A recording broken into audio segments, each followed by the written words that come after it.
Welcome to Pratap classes. दोस्तों, Pratap classes के YouTube channel पर आपका हार्दिक स्वागत है। तो आज हम फिर से चर्चा करेंगे सीईटी एग्ज़ाम 2023 की, जो कि 7 से 8 जनवरी 2023 को होने वाला है। तो उसके लिए जो साइंस के टॉपिक दिए गए हैं, तो उसके लिए हम एनसीईआरटी बुक का सॉल्यूशन कर रहे हैं। कल हमने क्लास 6 का एनसीईआरटी बुक के टॉप 50 गुणों की चर्चा की, जहाँ से क्वेश्चन उठेंगे। और आज हमारी क्लास होगी 7, जहाँ से आपको टॉप 50 से 60 क्वेश्चन मिलने वाले हैं। तो जितने भी विद्यार्थी लाइव जुड़े हैं, एक बार वीडियो को लाइक कर दीजिए, शेयर कर दीजिए, और चैनल पर नए हैं तो चैनल को सब्सक्राइब कर लीजिए, ताकि आपके पास जैसे ही वीडियो अपलोड हो प्रताप क्लासेस पर आपके पास नोटिफिकेशन पहुँच जाए। तो बात करते हैं आज के कक्षा 7 के एनसीईआरटी एमसीक्यू सॉल्यूशन की, जहाँ से पीछे आपने देखे होंगे वनपाल वनरक्षक के एग्ज़ाम हुए थे, वहाँ से इन्होंने क्या एनसीईआरटी आधारित क्वेश्चन डाले थे। तो स्पेशल जब साइंस का एग्ज़ाम होता है तो वहाँ पे हार्ड साइंस आती है, लेकिन जब टॉपिक दिए होते हैं जीके के पेपरों में, तो वहाँ पे ये क्या करते हैं, एनसीईआरटी के बुकों में से उठाते हैं आसान आसान क्वेश्चन और वहाँ से पुट अप करते हैं। तो आपके लिए बहुत ही बेहतरीन होने वाली है, रामबाण होने वाली है क्लास, क्योंकि 7 से 8 जनवरी को आपका एग्ज़ाम है। क्योंकि प्रत्येक टॉपिक पढ़ना जरूरी है। जीके आप पढ़ लेंगे, करंट आप नाना क्लासेस से पढ़ लीजिए। मैं दावा करता हूं कि आपके अगर 10 क्वेश्चन आते हैं तो 10 से 10 क्वेश्चन आपको मिलने वाले बुक में से। ठीक है, तो नाना क्लासेस की आप करंट अफेयर्स जरूर पढ़ें, और प्रताप क्लासेस पर इंडिया करंट अफेयर्स की आपको पीडीएफ मिल जाएगी। जिस विद्यार्थी को जनवरी से लेकर नवंबर तक करंट अफेयर्स चाहिए 2022 की, तो आपको इसके लिए 50 रुपये फ़ोनपे करने होंगे। मैं आपको फ़ोनपे नंबर बता देता हूँ, 84 260 35 805। इस नंबर पर आपको फ़ोनपे की सुविधा है। आप इस पर 50 रुपये फ़ोनपे करके पीडीएफ प्राप्त कर सकते हैं, और इस पीडीएफ की आप प्रिंट निकलवा कर पढ़ सकते हैं। क्योंकि आपको पता है सीटी के एग्ज़ाम में इंडिया करंट भी आएगा, उसमें आपको योजनाएं, सम्मेलन, सब जितने भी नियुक्तियां हैं सब मिल जाएंगी पीडीएफ के अंदर, तो आप उसको जरूर पढ़ें। तो बात करते हैं आज के क्वेश्चन की। पहले क्वेश्चन की बात करेंगे, प्रोटीन में कौन सा तत्व पाया जाता है। हूबहू इसी प्रकार के आपको क्वेश्चन मिलने वाले हैं। वहाँ पे ज़्यादा हार्ड नहीं आएंगे, आसान क्वेश्चन आएंगे। लेकिन ये आसान क्वेश्चन हमारे लिए, तो जो विद्यार्थी साइंस का विद्यार्थी नहीं हो तो उसके लिए तो हार्ड ही है। अब हम पढ़ेंगे तो हमारे लिए बहुत ही फायदेमंद होने वाला है। प्रोटीन में कौन सा तत्व पाया जाता है, तो प्रोटीन में हमारा नाइट्रोजन तत्व पाया जाता है। ये आपको याद रखना है। प्रोटीन के अंदर कौन सा तत्व पाया जाता है, नाइट्रोजन तत्व पाया जाता है। सीधा क्वेश्चन पूछ लिया जाता है, तो ये आपको याद रखना है। अगर आपसे पूछ ले कि प्रोटीन की कमी से रोग कौन सा हो जाता है, तो प्रोटीन की कमी से रोग कौन सा हो जाता है, जब हमें भूख नहीं लगती है, शरीर कमजोर हो जाता है, तो इसमें एक रोग है क्वाशयोर। ये जो है रोग हो जाता है। ये आपको याद रखना है, आसान सा क्वेश्चन है, और ये सीधा पूछ लिया जाता है कि प्रोटीन की कमी से कौन सा रोग हो जाता है। तो क्वाशयोर जो रोग है वो प्रोटीन की कमी से हो जाता है, जिसमें हमें भूख नहीं लगती है, तभी त्वचा जो है हमारी सूखी सूखी हो जाती है। तो इसका आंसर नाइट्रोजन हो जाएगा। ठीक है, अगला क्वेश्चन बात करेंगे, बहुत ही अच्छा क्वेश्चन है। रतौंधी नामक किस विटामिन की कमी से होता है। जो रतौंधी नामक रोग है वो किस विटामिन की कमी से होता है, तो ये है विटामिन ए की कमी से होता है। ये आपको याद रखना है, रतौंधी रोग। रतौंधी का अर्थ रात्रि में अंधापन, यानी रात्रि के अंदर कम प्रकाश में भी नहीं दिखाई देना, वो क्या होता है, रतौंधी रोग होता है, जिसमें विटामिन ए की कमी से होता है। अब विटामिन है तो विटामिन की बात कर लेते हैं सर्वप्रथम। तो विटामिन का सिद्धांत किसने दिया था। अगर आपसे पूछ ले कि विटामिन का सिद्धांत किसने दिया था, होपकिंस ने क्या दिया था, विटामिन का सिद्धांत दिया था। ठीक है, होपकिंस ने और फंक ने। अगर आपसे पूछ ले विटामिन की खोज किसने की थी, तो ल्यूनिन। ये याद कर लेना, बहुत ही बेस्ट है, और इसी प्रकार के पूछे जाएंगे। ल्यूनिन ने विटामिन की खोज की थी। अगर आपसे पूछ ले विटामिन नाम किसने दिया था, तो वो दिया था किसने, कैसीमीर ने। ठीक है, कैसीमीर ने जो है विटामिन, कैसीमीर फंक ने विटामिन नाम दिया था। तो ये आपको याद रखना है। इस विटामिन ए को क्या कहा जाता है, संक्रमण रोधी विटामिन भी कहा जाता है, क्योंकि सीधा क्वेश्चन पूछ दिया जाता है कि संक्रमण रोधी विटामिन किसे कहा जाता है, vitamin A, vitamin B, vitamin K. इसके स्रोत की बात करें तो गाजर, आम, पपीता, टमाटर, कोड लिवर, ये हमारे लिए बहुत ही महत्वपूर्ण है। एक और बता दूं कि विटामिन ए का जो काम क्या है, यानी कार्य क्या है, जो हमारे बाल के ऊपर कीरेटिन होते हैं उसके जमाव को, आंखों के अंदर उसके जमाव को रोकने के लिए इसका काम स्पेशल है। विटामिन ए जो है इस केराटिन को जन्म नहीं देता है, तो ये आपको याद रखना है। ठीक है, तो विटामिन ए से मैंने जितने क्वेश्चन बन रहे थे मैंने आपको बता दिए हैं। अब मैं बात करता हूँ विटामिन बी की। तो विटामिन बी इसको कहते हैं, इसका नाम क्या है? थायामीन। क्वेश्चन पूछा जाता है कि निम्न में से थायामीन विटामिन कौन सा है? तो विटामिन बी, इसे क्या कहते हैं? थायामीन विटामिन कहा जाता है। ठीक है, एक तो इसका नाम है, और इसकी कमी से रोग कौन सा होता है? तो बेरी रोग होता है। ठीक है, ये आपको याद रखना है, बेरी रोग विटामिन बी की कमी से होता है, ये आपको याद रखना है। ठीक है, अब चर्चा कर लेते हैं। इसके अंदर एक है विटामिन के, जो कि बहुत बार एग्जाम में पूछा जाता है। तो विटामिन के की बात करें तो इसे एक तो कहा जाता है फिलोक्विनोन विटामिन, या इसे कहते हैं नेप्ताक्विनोन विटामिन। इसका क्या करता है कि ये क्या है? रक्त का थक्का नहीं बनने देता है। इसकी कमी से क्या होता है? रक्त का थक्का नहीं बनता है हमारे अंदर। ठीक है, तो ये आपको याद रखना है, यहां से क्वेश्चन पूछा जा सकता है। और आगे बात कर लेते हैं विटामिन सी की। तो विटामिन सी की बात कर लेते हैं। ये विटामिन की बात हमने कर ली, बी की बेरी रोग हो जाता है। विटामिन सी की बात करें तो इसे एस्कॉर्बिक अम्ल कहा जाता है। आपने पढ़ा होगा, एंटी स्कर्वी रोग जो है इसमें होता है। खट्टे फल, आंवला, अमरूद, मिर्च, संतरा, नींबू, ये सारे विटामिन सी के स्रोत हैं। इसमें कमी से होने वाला रोग कौन सा, ये पूछा जाता है। तो स्कर्वी रोग होता है, ये आपको याद रखना है। इसमें इसकी कमी से कौन सा रोग हो जाता है? तो स्कर्वी रोग हो जाता है। ठीक है, ये आपको याद रखना है। इसका कार्य है दांतों व मसूड़ों की वृद्धि करना। ठीक है, आगे बात कर लेते हैं। निम्न में से आयोडीन की कमी से कौन सा रोग हो जाता है? तो आयोडीन की कमी से घेंगा रोग हो जाता है। कौन सा? घेंगा रोग हो जाता है, जिसे क्या कहते हैं? गलगंड रोग भी कहा जाता है। ये आपको याद रखना है। बेरी विटामिन बी की कमी से होते हैं। रक्त का थक्का नहीं बनता है, ये याद रखना है, विटामिन के की वजह से होता है। और नपुंसकता ये विटामिन ई की। ठीक है, तो ये आपको याद रखना है। एक होता है आयोडीन की कमी से, ये मैंने बता दिया कि आयोडीन की कमी से कौन सा रोग हो गया? घोंघा। अगर आपसे पूछ ले आयरन की कमी से कौन सा रोग होता है? आयरन की कमी आ जाए तो खून में हीमोग्लोबिन की कमी आ जाती है, ये याद कर लेना। अगर सीधा पूछा जाता है बहुत बार कि खून में हीमोग्लोबिन कमी का कारण क्या है, तो आयरन की कमी हो जाती है हमारे शरीर में। ठीक है, ये आपको याद रखना है। अगर आपसे पूछ ले कैल्शियम और फास्फोरस का काम क्या है, तो दांत व हड्डियों की कमजोरी का कारण क्या बनता है? कैल्शियम और फास्फोरस। ठीक है, ये आपको याद रखना है। आगे बात करेंगे क्वेश्चन नंबर। शरीर में ऊर्जा के केंद्र होते हैं, वसा होती है, आपको पता है, कार्बोहाइड्रेट होते हैं, प्रोटीन होते हैं, और कौन होते हैं?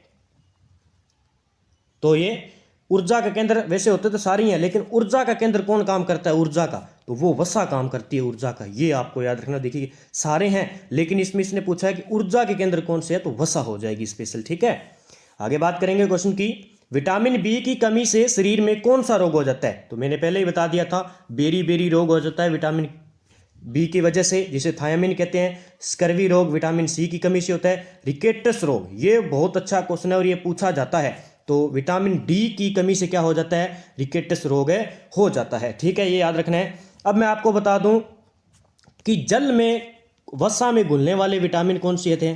ठीक है, वसा में घुलने वाले, एक तो हो गए वसा में, एक हो जाएंगे हमारे जल में घुलने वाले। जल में घुलने वाले, तो देखिए वसा में घुलने वाले तो है ADE ठीक है, AD1। और जल में कौन से होते हैं? B, एक तो हमारा बेरी, एक C, एक P। तो ये याद रखना, ये दो तीन है। वैसे तो दो ज़्यादा पूछे जाते हैं, लेकिन P भी आपको याद रखना है, जल में घुलते हैं BCP। ठीक है, और यहाँ पे वसा में ADEK। ठीक है, याद रखना है। Vitamin A, vitamin D, vitamin E, vitamin के, ये क्या करते हैं? वसा में घुलनशील होते हैं और ये जल में होते हैं। ठीक है, तो ये मैंने आपको बता दिया है। आगे बात करते हैं। विटामिन बी की कमी से मैंने आपको बता दिया बेरी रोग होता है। और यहाँ से क्वेश्चन सीधे के सीधे उठेंगे। मनुष्य की मुख गुहा में कृंतक दांतों की संख्या कितनी होती है? जो कृंतक दांत होते हैं, जिसे एक तो होते हैं हमारे दांत के अंदर ऊपरी जबड़ा, एक निचला जबड़ा, तो यहाँ पे दांत होते हैं कृंतक। तो ये याद रखने, इसकी संख्या होती है 8 होती है। कितने होते हैं? 8। कृंतक का अर्थ क्या होता है? काटना, ये काटने का काम करता है। और दांत पूछ ले कि दांत कितने प्रकार के होते हैं, तो 4 प्रकार के दांत हमारे जो है मुंह में पाए जाते हैं। एक हो गया, मैं आपको पूरा बता देता हूँ यहाँ पे खाली पेज पे। देखिए यहाँ पे पहले करते हैं 4 प्रकार के कौन से हैं, उसके बाद ऊपरी जबड़ा, उसके बाद निचला, ठीक है, और इनकी संख्या कितनी है। देखिए पहले बात करते हैं कर्तनक। कर्तक किसे कहते हैं, कर्तनक कहते हैं। तो इसकी संख्या, ऊपरी जबड़ा जो होता है हमारा उसमें 4 संख्या होती है इसकी, जिसका काम होता है काटना, और निचले में कितनी होती है 4, टोटल कितने हो गए 8। दूसरा आ जाता है रंधनक। रंधनक दांत, इसमें 2 ऊपरी जबड़े में होते हैं, 2 निचले जबड़े में होते हैं, कितने हो गए 4। इसका काम क्या होता है रंधनक का, चीरना। अगर बात करें अगर च्वर्णक दांत कितने होते हैं, तो ये होते हैं 4 ऊपरी जबड़े में, 4 निचले जबड़े में, कुल कितने हो गए 8। अगर आपसे पूछ ले च्वर्णक सीधे, तो ये कितने हो जाएंगे 6 हो जाएंगे, ऊपरी जबड़े में 6 हो जाएंगे, निचले जबड़े में, कुल कितने हो गए 12 हो गए। ये कितने 12। अब ये कितने हो गए टोटल 16, ऊपरी जबड़े के 16 हैं, निचले जबड़े के 16 हैं, कुल दांत कितने हो गए 32। कुल दांत हमारे मुंह में कितने हैं 32। तो ये आपको याद रखना है, यहाँ से पूछा जाता है। इस जो अगर च्वर्णक का काम होता है चबाना, और इसका भी क्या होता है चबाना, दोनों का काम चबाना होता है, लेकिन इसका काम होता है चीरना, सीधा पूछ लिया जाता है। तो इसका मैं आपको एक सूत्र भी बता देता हूँ, ऊपरी जबड़ा बटा में निचला जबड़ा। देखिए इसका सूत्र है 21 23 21 23, इंटू में क्या कर देना है 2 कर देना है, बराबर क्या हो जाएगा 32। इसको इसके साथ गुणा करना है। देखिए 4 आ गए कर्तनक के, निचले जबड़े कितने आ गए 4 आ गए कर्तनक के। यहाँ पे देखिए रंधनक के कितने हैं 2, 2 एकम 2 आ गए। यहाँ पे निचले जबड़े में कितने आ गए 2, ठीक है, यहाँ पे 2 आ गए, वो सेम ही आएगा। उसके बाद यहाँ से 2 दूनी 4 ये आ गए अगर च्वर्णक ऊपरी जबड़े के, यहाँ पे 2 दूनी 4 निचले जबड़े के, ठीक है, कितने हो गए 4। इसके बाद 2 तिया 6, ये कौन सा आ गया च्वर्णक। इसके बाद 2 तिया 6 कितने आ गए च्वर्णक। तो ये देख लिए 4 3 4 4 8, ये हो गए 16, और ये हो गए 16, कुल टोटल कितने हो गए 32। तो ये सूत्र आपको याद रखना है, कैसे भी पूछे आपसे, ऊपरी जबड़ा पूछे, निचला पूछे, रंधनक पूछे, तो आपको बस रंधनक अगर चौक ये जो है कर्म आपको याद होनी चाहिए, ठीक है। तो आगे बात करते हैं क्वेश्चन की। हमारा क्वेश्चन था कितने दांत हो गए, तो इसके हो जाएंगे 8 दांत हो जाएंगे, ठीक है। आगे चर्चा करते हैं, पचे हुए भोजन का मुख्य रूप से अवशोषण जिस अंग में होता है वह है। पचे हुए भोजन का जो मुख्य रूप से अवशोषण होता है वो किस अंग में होता है, तो वो होता है शुद्धांत्र में। किसमें, शुद्धांत्र में होता है पचे हुए भाग का। तो ये आपको याद रखना है, यहां से जो है क्वेश्चन पूछा जा सकता है। तो आगे बात करते हैं क्वेश्चन की। अगला क्वेश्चन है हमारे शरीर में पाचन की मुख्य क्रिया जिस अंग में पाई जाती है वह है। अब देखिए पाचन का जो हमारा मुख्य क्रिया होता है वो कहाँ पे होता है, तो ये अमाशय में होता है, ठीक है। अमाशय के अंदर सारी जो है पाचन की क्रिया होती है, ये आपको याद रखना है। आगे बात करेंगे, खाद्य पदार्थों का अमीबा की खाद्य दानी में फंस जाना क्या कहलाता है, तो इसे कहते हैं एंडोसाइटोसिस। क्या कहते हैं, एंडोसाइटोसिस कहा जाता है खाद्य पदार्थों का अमीबा की खाद्य दानी में फंस जाना, ठीक है। आगे बात करेंगे, अमीबा उंगली के समान प्रवर्ध निकालता है, इन्हें क्या कहते हैं, तो इन्हें कहते हैं पदाब कहते हैं। इन्हें क्या कहते हैं, पदाब कहते हैं। अब आप कमेंट बॉक्स में बताइए कि अमीबा किस प्रकार का जीवाणु है, और एक कोश के जीवाणु है या बहुकोश के जीवाणु है। इसका जवाब आपको कमेंट बॉक्स में देना पड़ेगा, क्योंकि मैंने कल की क्लास में मैंने ये स्पष्ट बताया है पूरा क्वेश्चन, और यहाँ से क्वेश्चन अमीबा और पैरामीशिया का पक्का पूछा जाता है। तो पूरा आप तथ्य से बताइए। आगे बात करेंगे, निम्न में से घास खाने वाले जंतु क्या कहलाते हैं, तो इन्हें कहते हैं रूमिनेंट कहते हैं। जो जुबाली करते हैं रूमिनेंट कहते हैं। और याद रखना, जो पशु जुबाली करते हैं तो उसमें गैस कौन सी निकलती है, तो मीथेन गैस निकलती है। ये क्वेश्चन पूछा गया है, ठीक है। आगे बात करेंगे, स्वर्णक दांत निम्न में से कैसे होते हैं, तो ये खुरदरे होते हैं। अब देखिए स्वर्णक दांत की संख्या कितनी है, तो याद रखना है आपको कितने दांत होते हैं स्वर्णक। एक हो गया स्वर्णक, एक हो गया अगर स्वर्णक। सीधा स्वर्णक पूछा है तो इसके कितने हो गए, ये होते हैं 6 दांत। कितने होते हैं 6 और 6 12, टोटल 12 होते हैं। ऊपरी जबड़े में 6, निचली जबड़े में 6। तो इसका काम होता है चबाना, यानी खुरदरे होते हैं ये दांत, ठीक है। तो ये आपको याद रखना है। ये देखिए बहुत सी अच्छी शब्दावली है। गेहूं से कंकड़ को अलग करने की विधि को क्या कहते हैं, बीनना ही कहते हैं, आपने देखा होगा, ठीक है। आगे बात करेंगे, दही से मक्खन को कौन सी विधि से अलग किया जाता है, तो अपकेंद्रण बल के द्वारा दही से मक्खन को अलग किया जाता है, और ये रासायनिक अभिक्रिया है, ये आपको याद रखना है। अपकेंद्रीय बल, दूध का दही में जनना रासायनिक अभिक्रिया है, ये याद रखना है बस आपको। दूध का दही में जनना क्या है, एक रासायनिक अभिक्रिया है जो कि एग्जाम में पूछा जाता है। भौतिक परिवर्तन नहीं है, ये रासायनिक परिवर्तन है और ये इसमें हमें कंफ्यूज होता है ये क्वेश्चन। ठीक है, तो आगे बात करते हैं समांगी मिश्रण। समांगी का अर्थ समान हो जाना, शक्कर व दूध का मिश्रण। तो देखिए शक्कर में दूध में शक्कर मिलाएंगे तो पता नहीं चलेगा दोनों का। रेत व लोहे का मिश्रण नहीं होता है, मिट्टी व पानी का मिश्रण, तेल व पानी का मिश्रण। ठीक है, तो दूध व शक्कर में मिलाएंगे तो इसका आंसर हो जाएगा समांगी मिश्रण। तो ये आपको याद रखना है, समांगी मिश्रण इसका आंसर हो जाएगा। आगे बात करेंगे निम्न में से कौन सा रासायनिक परिवर्तन है। निम्न में से कौन सा रासायनिक परिवर्तन है इसमें। बल्ब का प्रकाशित होना भौतिक परिवर्तन है, पानी का वाष्प में बदलना भौतिक परिवर्तन है, घी का पिघलना भौतिक परिवर्तन है, चूने के पानी का दूध या होना ये क्या है, रासायनिक परिवर्तन है। ये आपको याद रखना है, इस प्रकार के क्वेश्चन पूछे जाएंगे। अब मैं आपको बता देता हूं कि कौन कौन से जो है रासायनिक परिवर्तन होते हैं और ये सीधे के सीधे क्वेश्चन पूछे जाते हैं। ये एनसीईआरटी के बुक्स में दिए गए हैं, ये सीधे के सीधे क्वेश्चन जो है पूछे जाते हैं। रासायनिक मिश्रण, रासायनिक परिवर्तन किस किस में होता है, ये सीधे के सीधे क्वेश्चन जो है उठा लेते हैं ये। ठीक है, और ये पक्का क्वेश्चन आएगा। एक तो मैंने बता ही दिया, दूध का दही में बदलना, दूध का दही बनना। ठीक है, एक ये आ गया। एक है किसी पदार्थ का जलना, क्या हो जाएगा, रासायनिक परिवर्तन है एक। ठीक है, का जलना यानी नई चीज़ का निर्माण होना रासायनिक परिवर्तन होगा, बस ये ध्यान रखना आप। लोहे पर जंग लगना, ये तो आता ही आता है क्वेश्चन में पक्का। भोजन का सड़ना, ये एक रासायनिक परिवर्तन है, भोजन का सड़ना। एक आ गया प्रकाश संश्लेषण जो क्रिया होती है वो एक रासायनिक परिवर्तन है, ये पूछा जाता है। ठीक है, सारी जो दैनिक क्रियाएं हैं ये होती है हमारे सामने। भोजन का पाचन, ये क्या हो गया, रासायनिक परिवर्तन है, भोजन का पाचन। ठीक है, सेब हम काटते हैं, कई दिनों तक वो पड़ा रहता है, उसके बाद उसमें जो है भूरा रंग आ जाता है, तो उसका कारण भी क्या है, रासायनिक परिवर्तन है। प्लास्टिक अपमार्जन का निर्माण रासायनिक परिवर्तन है। ठीक है, भौतिक परिवर्तन की बात करें तो भौतिक परिवर्तन के अंदर कौन कौन से आ जाते हैं, ये एनसीईआरटी बुक में अच्छा दिया गया है और यहाँ से सीधा का सीधा उदाहरण उठाते हैं। एक तो सोने का पिघलना, सुनार को याद कर लेना, भौतिक परिवर्तन आ जाए तो। और नमक का शक्कर का पानी में घुलना। ठीक है, कांच का टूटना भौतिक परिवर्तन है, बहुत अच्छा क्वेश्चन है ये। और बल्ब का प्रकाशित होना, ये भी क्या है, भौतिक परिवर्तन है एक प्रकार का, इसमें कोई परिवर्तन नहीं हो रहा है लेकिन भौतिक परिवर्तन है ये। ब्लेड का ज्वाला में गर्म करना, जल से वाष्प निकालना, ये बहुत अच्छा है, जल से वाष्प निकालना, ये क्या है, भौतिक परिवर्तन है। और सीधे सीधे पूछ लिया जाता है जल से वाष्प निकालना किस प्रकार का परिवर्तन है।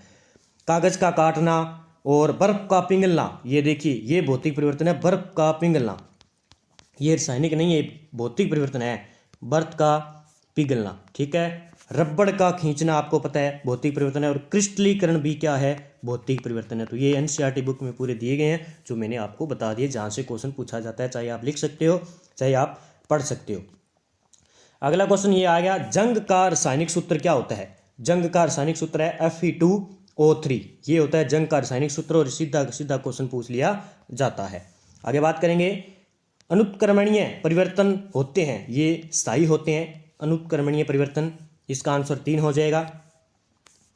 जल का वाष्प में बदलना कैसा परिवर्तन है, जल का वाष्प में बदलना अस्थायी परिवर्तन है, ये क्या है, अस्थायी परिवर्तन है।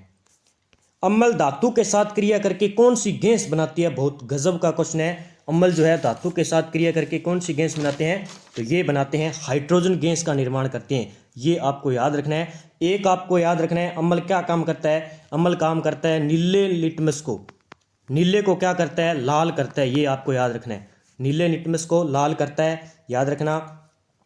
कुछ अम्ल जो एनसीईआरटी बुक में दिए गए हैं मैं उसके बारे में चर्चा आपको बता देता हूँ, जहाँ से एग्जाम में पूछा जा सकता है। निम्न में से अम्ल का सूत्र पूछा जा सकता है जो अम्ल के अंदर उपयोग किए जाते हैं। तो देखिए नाइट्रिक अम्ल, एक हो जाएगा हमारा नाइट्रिक अम्ल, तो इसका आंसर हो जाएगा HNO3। ठीक है, ये सूत्र याद कर लेना, सीधा पूछा जाता है। एक पूछा जाता है गंधक अम्ल, गंधक अम्ल, तो ये हो जाएगा HCl, नमक का तेजाब भी कहा जाता है एक। ठीक है, इसे अम्लों का राजा कहा जाता है, ये याद रखना, हमारे एग्जाम में ये पूछा जा सकता है कि अम्लों का राजा किसे कहते हैं, तो HCl को कहा जाता है हाइड्रोक्लोरिक अम्ल। ठीक है, तो अम्लों का राजा हो जाएगा। एक है हमारा, ये ऐसा नहीं है कि देखिए ये है गंधक, गंधक का अम्ल हो जाएगा H2SO4। H2SO4 को क्या कहा जाता है? अम्लों का राजा कहा जाता है इसको, ये याद कर लेना भाई, थोड़ा कन्फ्यूज हो गया। अम्लों का राजा H2SO4 को कहा जाता है, ठीक है। अम्लों का राजा गंधक का अम्ल इसे कहते हैं H2SO4, ये आपको याद रखना है। एक है हाइड्रोक्लोरिक, क्या है? हाइड्रोक्लोरिक अम्ल पूछ लिया जाता है बहुत बार, तो इसका सूत्र है HCl, ठीक है, जिसे कहते हैं नमक का तेजाब। अब क्वेश्चन क्या पूछता है इसका? HCl का एक्वारेजिया बनाने में किसका उपयोग किया जाता है? ठीक है, तो HCl का उपयोग किया जाता है। अब आपसे पूछा जाता है, कई बार आपने देखा होगा सिरका, सिरका आप अचार में डालते हो, आपने देखा होगा, ये अम्ल है, तो ये इसका नाम क्या है वो पूछ लिया जाता है, सिरका। एसिटिकल अम्ल को सिरका कहा जाता है, तो इसका सूत्र है CH3COOH, ये इसका सूत्र है सिरके का, ये आपको याद रखना है, सीधा क्वेश्चन में पूछ लिया जाएगा। आगे बात करेंगे, ये देख लिया स्थायी हो गया। अब देखिए हाइड्रोजन इसमें अम्ल जो है निकालता है। निम्न में से कृत्रिम सूचक कौन सा है? तो इसमें कृत्रिम सूचक जो हो जाएगा वो कौन सा हो जाएगा? फिनोल फतेलिन जो है, फतेलिन जो है, फिनोल फितेलिन, इसका कृत्रिम सूचक हो जाएगा। आगे बात करेंगे, निम्न में से सोडियम हाइड्रोक्साइड का सूत्र क्या होता है? ये देखिए आ गया ना, इसी प्रकार क्वेश्चन पूछा जाएगा, और ये है किसका? सीधा पूछ लिया जाता है, तो सोडियम हाइड्रोक्साइड, तो इसका सूत्र क्या हो जाएगा? इसका सूत्र हो जाएगा NaOH, क्या हो जाएगा? NaOH, जिसे क्या कहा जाता है? कास्टिक सोडा कहा जाता है। और ये सीधा पूछा जाता है कि कास्टिक सोडे का सूत्र क्या है? कास्टिक सोडे का सूत्र, ये एनसीईआरटी किताब में दिए गए और ये सीधे सीधे पूछे जाते हैं। तो NaOH कास्टिक सोडा का उदाहरण है, ये पक्का कर लेना, पूछा जा सकता है। H2SO4 क्या हो गया? गंधक अम्ल, अम्लों का राजा, ठीक है। NaCl, तो इसे कहते हैं सोडियम क्लोराइड। सोडियम क्लोराइड ये होता है साधारण नमक है, ठीक है। NaCl साधारण नमक, NaOH कास्टिक सोडा, H2SO4 अम्लों का राजा, ठीक है, गंधक अम्ल, ये आपको याद रखना है, जहाँ से एग्जाम में पूछे जाते हैं। और ये क्या हो गया? HNO3, मैंने बताया था नाइट्रिक अम्ल, क्या हो गया? नाइट्रिक अम्ल, तो ये मैंने बता दिए, कंफ्यूज मत होना। इंसुलिन हार्मोन स्रावित करने वाली अंतःस्रावी ग्रंथि का नाम क्या है? जो है क्या करती है? इंसुलिन जो है हार्मोन स्रावित करती है, तो कौन सी करती है? अग्नाशय, क्या करती है? अग्नाशय जो ग्रंथि है वो क्या करती है? इंसुलिन का स्रावित करती है। अब अग्नाशय के अंदर कुछ एंजाइम पाए जाते हैं, एंजाइम पाए जाते हैं अग्नाशय के अंदर, उसके नाम पूछ लिए जाते हैं। एक तो है अग्नाशय के अंदर ट्रिप्सिन, ये पाया जाता है, ठीक है, ट्रिप्सिन एंजाइम पाया जाता है, ये आपको याद रखना है, सीधा सीधा पूछा जाता है। एक मानव शरीर में पाई जाने वाली सबसे बड़ी ग्रंथि कौन सी है? इसका जवाब आपको कमेंट बॉक्स में देना है। ये देखिए वापिस आ गया, किस प्रकार इसको गलगंड नामक रोग से पूछा गया क्वेश्चन। भोजन में कौन से तत्व की कमी से गलगंड नामक रोग होने की संभावना रहती है? तो आयोडीन, तो ये सेम है। घेंगा रोग, आयोडीन की कमी से कौन सा होता है? घेंगा रोग, इसे कहते हैं गलगंड नामक रोग कहा जाता है। अब मैं स्पेशल आपको वीडियो देने वाला हूं, जो वनरक्षक वनपाल फर्स्ट ग्रेड के अंदर जो साइंस के क्वेश्चन आए हैं उसकी मैं स्पेशल आपको क्लास देने वाला हूं। तो जितने विद्यार्थी लाइव जुड़े हैं वीडियो को लाइक कर दीजिए, और वो क्लास डेली जरूर देखना, आपके लिए बहुत ही फायदेमंद होने वाली है। आपको पता चल जाएगा कि किस प्रकार के क्वेश्चन जो है अब इन पेपरों में उठाए जा रहे हैं। भोजन में कौन से तत्व की कमी से, ये आ गया, हो गया, आयोडीन की कमी से। शारीरिक परिवर्तन शरीर में जिन रासायनिक पदार्थों से होते हैं उन्हें क्या कहते हैं? जो शारीरिक परिवर्तन होते हैं हमारे शरीर में, उन रासायनिक पदार्थों किन पदार्थों से होते हैं जिन्हें क्या कहते हैं? उन्हें कहते हैं रक्त। रक्त के तहत ही क्या होता है? रासायनिक परिवर्तन, ठीक है। आगे बात करेंगे, निम्न में से वृद्धि हार्मोन कौन सी ग्रंथि स्रावित करती है? जो वृद्धि हार्मोन है वो कौन सी ग्रंथि स्रावित करती है? तो ये है अग्नाशय ग्रंथि को स्रावित करती है, ये आपको याद रखना है। आगे बात करेंगे, जिस रोग के कारण गला सूजकर लटक जाता है वह रोग है। जिस रोग के कारण गला सूजकर लटक जाता है तो वो कौन सा रोग आ जाता है? मधुमेह रोग होता है। और ये बहुत अच्छा क्वेश्चन है। तो मधुमेह रोग किससे होता है? मधुमेह रोग होता है इंसुलिन की कमी से। तो ये पूछा जाता है कि इंसुलिन की कमी से कौन सा रोग हो जाता है? मधुमेह रोग हो जाता है, और गला सूजकर इसमें लटक जाता है, ये गलगंड घेंगा रोग आ गया, ये आपको याद रखना है। आगे बात करते हैं क्वेश्चन की, निम्न में से कौन सी ग्रंथि कैल्शियम के स्तर को नियंत्रित करती है? बहुत अच्छा क्वेश्चन है, कौन सी ग्रंथि है जो हमारे अंदर कैल्शियम का स्तर नियंत्रित रखती है? तो इसका आंसर क्या हो जाएगा? कैल्शियम की कमी। बहुत अच्छा क्वेश्चन है, एग्जाम में पूछा जा सकता है ग्रंथियों से रिलेटेड भी। तो पैराथायराइड ग्रंथि हमारे अंदर क्या करती है, कैल्शियम की जो है स्तर को नियंत्रित करती है। मछली के हृदय में होते हैं, क्या होते हैं, मछली के हृदय में कितने कोष्ठक होते हैं, ये आपको याद रखना है। मछली के हृदय में, तो मछली के हृदय में कितने कोष्ठक होते हैं, इसके अंदर है 2।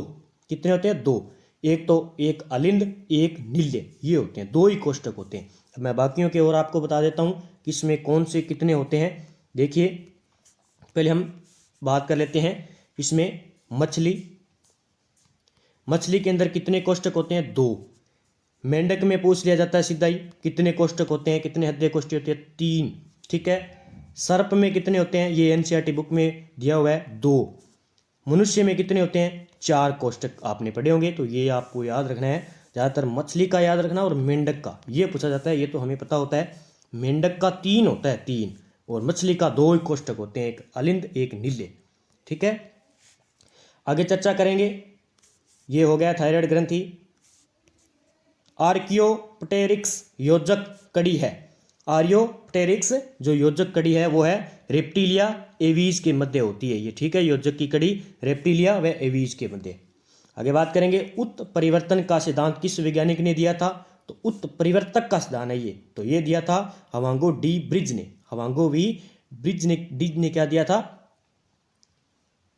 उत्परिवर्तन का सिद्धांत दिया था, और ये बहुत बार पूछा जाता है। ठीक है, लेमार्क का सिद्धांत लेमार्क ने दिया था। डार्विन ने कौन सा दिया था, प्राकृतिक वर्ण सिद्धांत डार्विन ने दिया था। मेंडल ने अनुवांशिकी का जनक वो कहा जाता है मेंडल को। आगे बात करेंगे, व्हेल के अग्रपाद क्या कहलाते हैं। तो इसे कहते हैं फ्लिपर। व्हेल के अग्रपाद क्या कहलाते हैं, फ्लिपर कहलाते हैं। आगे बात करेंगे क्वेश्चन की, जलीय प्राणियों का अनुकूलन है। जलीय प्राणियों का अनुकूलन क्या है, गलफड़े का पाया जाना, शरीर पर सल्कों की उपस्थिति, अंडे देना, उपयुक्त सभी। तो इसका क्या हो जाएगा, उपयुक्त सभी। आपको पता है गलफड़े का पाया जाता है जलीय प्राणियों में, शरीर पर सल्कों की उपस्थिति होती है, अंडे देते हैं, उपयुक्त सभी। पक्षियों की हड्डियां कैसी होती है, खोखली भी होती है, तभी वो उड़ सकते हैं, मजबूत होते हैं, भारी होते हैं। तो इनमें से जो है इसका आंसर क्या हो जाएगा, पक्षियों की हड्डियां होती है, पक्षियों की हड्डियां होती है खोखली, भारी नहीं होती है, खोखली होती है। इसका आंसर 1 हो जाएगा। क्या हो जाएगा, खोखली होती है, तो इसी कारण पक्षी जो है ऊपर उड़ सकते हैं। ठीक है, ह्यूमरस के लंबे मध्य भाग को क्या कहते हैं। तो कहते हैं, क्या कहते हैं, ह्यूमरस के लंबे मध्य भाग को क्या कहते हैं। तो इसे कहते हैं सॉफ्ट कहते हैं। क्या कहते हैं, सॉफ्ट कहते हैं। अब देखिए अगला क्वेश्चन आ गया, हाथ के अंगूठे में अस्थियों की संख्या होती है। तो देखिए हाथ के अंगूठे में कितनी अस्थियां होती है, हाथ के अंगूठे में कितनी अस्थियां होती है, जो कि एग्जाम में पूछा जा सकता है, ये आपको याद रखना है। ठीक है, तो हाथ के अंगूठे में जो अस्थियां होती है वो होती है 2। ठीक है, हाथ के अंगूठे में 2 ही अस्थियां होती हैं, और उंगलियों में 3 होती है, ये आपको याद रखना है। उंगलियों में कितनी होती है, 3, और अंगूठे में 2 होती है। कुल जो हमारी पूरी हथेली होती है उसमें कितनी होती है, 5 होती है, ये आपको याद रखना है। ठीक है, यानी प्रत्येक उंगली में 3 होती है, सीधी 3 नहीं, प्रत्येक उंगली में 3 हड्डियां। आगे बात करेंगे, कीटों में पाए जाने वाली वायु नलियों के जाल को क्या कहते हैं। जो कीट होते हैं उनकी जो नलियां होती है उस जाल को क्या कहते हैं। तो उसे कहते हैं श्वास प्रणाल। क्या कहते हैं, श्वास प्रणाल कहते हैं।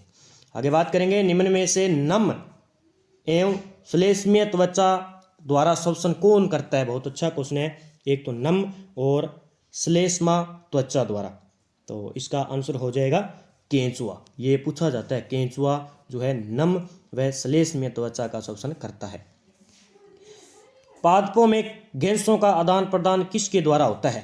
पादपों में गैसों का जो आदान प्रदान है वो किसके द्वारा होता है, रंध्रों द्वारा होता है। किसके द्वारा, रंध्रों द्वारा होता है। तो मैं कल कक्षा 8 की पुस्तक लेके आऊँगा, तो आप एक बार कक्षा 8 की एनसीईआरटी पढ़ें, उसके बाद इन क्वेश्चनों का जवाब आप कमेंट बॉक्स में दीजिए, आपकी तैयारी का पता चल जाएगा और आपको क्वेश्चन भी याद होंगे। मानव में वृक्कों की संख्या कितनी होती है। तो मानव के अंदर कुल कितने होते हैं, 2 वक्र होते हैं, ये आपको याद रखने हैं। रीढ़ की हड्डी में केशरिकाओं की संख्या कितनी होती है, केशरिकाओं की संख्या कितनी होती है, तो ये पूछा जा सकता है। तो 33 होती है कुल। ठीक है, 33 हड्डियां होती है। और कुल मानव शरीर में कितनी हड्डी होती हैं, इसका जवाब कमेंट बॉक्स में दीजिए। हाथ व पैर की अस्थियां निम्न में से कंकाल के कौन से प्रकार से सम्मिलित है, तो ये दो, और तीसरा ऑप्शन ऐसे हो जाएगा अनुबंधी कंकाल। क्या है? अनुबंधी कंकाल, और इसमें उपर्युक्त सभी। ठीक है, 4 नंबर ऑप्शन तो आपको जवाब देना है। इसका आंसर क्या होगा, तो इसका आंसर हो जाएगा उपर्युक्त सभी है। वक्सीय कंकाल होता है, अक्षीय कंकाल होता है, अनुबंधी कंकाल होते हैं। तीनों हाथ व पैर की अस्थियों में कंकाल होते हैं। ठीक है, आगे बात करेंगे। निम्न में से कंधे की अस्थि को क्या कहते हैं? कंधे की अस्थि को क्या कहते हैं? अंश मेखला।